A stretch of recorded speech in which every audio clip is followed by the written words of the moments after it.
She was a mom and she took care of 5 kids, even though she was only 9 years old. 2 of the kids were twins, and she called them Mr. Amplach's kids, even though Mr. Amplach didn't know them. People thought the twins looked like their dad. The other kids were dolls of different ages, but the twins were her own idea. But she treated all the kids the same. She called them the Amplach's kids just to describe them, not because they were different. Her own mom had died when she was little. Her dad, Robert Fowlkes, worked hard driving a wagon between Big Bend and Reno. Sometimes when she wasn't with him, she and her kids would end up scattered along the road. But kind people who knew her would always bring them back together. I remember Jim Carter walking into a bar after walking 5 miles through a snowstorm, with one of the Amplach twins in his pocket. "Mary should be more careful with those Amplach kids," he said. "I found one in the snow a mile past Big Bend." "I didn't know Mr. Amplach had kids," someone said in the bar. Jim winked at us. "Me neither," he said sadly. "But you can't know everything about those respectable folks." Later, when he was alone with Mary, or Miri, as she said it, Jim made her feel bad by telling her how the baby Amplach suffered in the snowstorm and kept asking for her until she cried. "Let this be a lesson," he said, pulling the baby out of his pocket. "It took almost a quart of the best whiskey to warm that child up." Mary believed him completely, and for weeks, Julian Amplach, this unhappy twin, was kept asleep in the cart, and people thought he got bad habits from his strong drink. Her big family grew in just 2 years, starting with her first doll, which Mr. William Dodd, also a wagon driver, brought from Sacramento as a special gift for her 7th birthday. She called it a Misery, a mix of a Missy, her old nickname, and a Missouri, her home state. It was a huge doll at first because Mr. Dodd wanted to make sure he got his money's worth. But with time and maybe too much attention from Mary, it lost weight and some parts of its limbs. It got even smaller after it got run over by the wagon, especially its head and shoulders. Its skin peeled off and it looked weird. Then, one morning after a bath, its head and shoulders disappeared, leaving 2 ugly iron prongs sticking out of its body. Mary, dressed in her blue pinafore, went to see Jack Roper, the blacksmith. He suggested turning the doll upside down to use its legs, but Mary didn't like that idea. Jack promised to fix it, and the next day, he gave Mary back her doll with a new iron head painted red. It was a bit too big and heavy, and it made the other dolls uncomfortable, but Mary was happy to have her Misery back. She loved it even though it didn't have a face. She would sit with it on a stump, surrounded by her other dolls, singing to it as bees buzzed around and shadows danced on its iron face. Mary thought it looked like it was smiling because she loved it so much. The last 2 members of Mary's family were less special.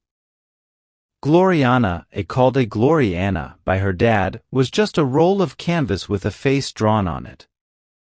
It didn't look very good. Johnny Deere was a plaster head and bust with a body made by Mary. It looked like a boy and was the most human-like of all her dolls. People often mistook it for a real child. Once, a coach driver even stopped to give it back to Mary, thinking it was a lost child. Mary didn't seem to like regular dolls with their fancy faces and hair. She preferred her own creations. She dressed them up however she liked, even if it meant covering up their faces or changing their heads. She wasn't always careful with her dolls, sometimes leaving them in the woods or ditches. But she believed nature would take care of them, and it usually did. Rats, mice, and even big animals like panthers never harmed her dolls. Only when they faced a civilized world did they get into trouble. Once, a goat tried to eat one of her dolls and lost its teeth, and a mule got hurt trying to play with another.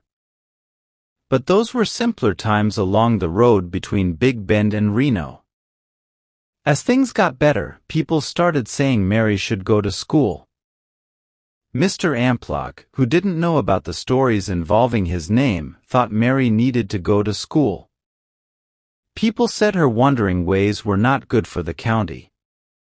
She grew up knowing only the kindness of the men around her and the generosity of nature. There was a big argument between the people who traveled the road and the families who lived in the settlement. The families won, and Mary had to go to school because a railroad was coming and her dad had a job there. But what about Mary's dolls?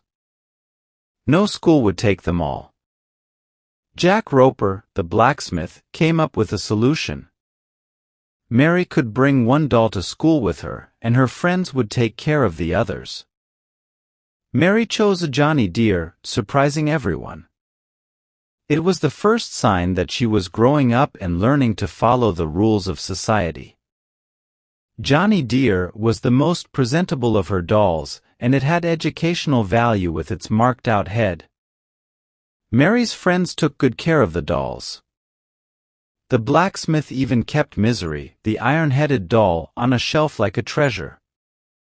Mary was faithful to her dolls, visiting them every Saturday. Once, she surprised the manager of the new railroad with her doll, talking about its cough and how she had just visited her other doll, Misery. The manager played along, talking to Mary as if the doll was real, showing kindness and understanding. Mary's eyes were shining with happiness as she kissed the manager, laughed a little, and then looked shyly at the two strangers. She waved goodbye and ran off, her blue pinafore fluttering behind her. She took good care of her other dolls too. Jim Carter, who lived far away, brought Gloriana, the rag baby, to Mary's house every Saturday. On Sundays, all the dolls would dress up, which made Mary happy for the rest of the week. But one Saturday and Sunday, Mary didn't show up. She had to go to San Francisco to meet an aunt who had come from far away. Without Mary, Sundays felt empty to the people on the road.